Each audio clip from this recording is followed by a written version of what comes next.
This is part three of me reading, and every time I read, it's gonna help me talk better.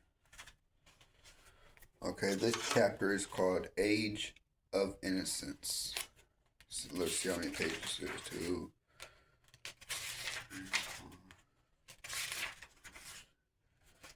Another long chapter. Okay. Sabrina had seen Sabrina had seen this subject like of the email pop up on her phone when she emerged from the subway, but she couldn't bring herself to open it until she was softly sitting down at her desk because what it said was pole dancing workshop tomorrow at 7 p.m. It was from Mackenzie Olivares and Sales. The rest of the email said, "Hey everyone. Just a reminder that we're having a pole dancing workshop tomorrow at 7 p.m. down the street at Pole Position, New York City. All are welcome by especially Oliver Brandt.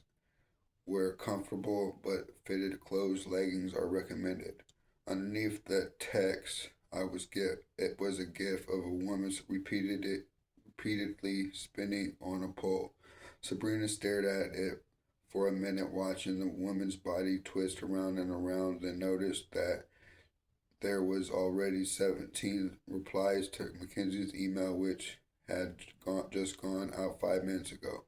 From Chelsea and Product, best day ever. From Jenny and Marketing, a gift of Christine Wig on Saturday Night Live saying, "I'm so excited." From Oliver Brent and Your Dream Olivares. Sabrina signed if there was anything that perfectly encapsulated the daily sense of alienation that she felt from her colleagues. It was this email and the response people didn't use to take pole dancing classes with their coworkers. They maybe got drunk with their coworkers and they were extended of it. But now you were accepted to engage in force of organized fun people you worked with, and it seemed to her that the definition of fun had been majority stretched. When she was in her 20s, people were way too jaded to think that something like a pole dancing class with colleagues even was even remotely cool. She also felt like there was something slightly more going on about how you were supposed to feel like your work was your everything. Where you got your paycheck, yes, but also where you got fed and where you found your social circle. Everything has started bleeding into everything else. These kids, she felt no compunction about calling them kids, expected that their workplaces would provide all this for them as if work were an extension of college with its own clubs and student organization.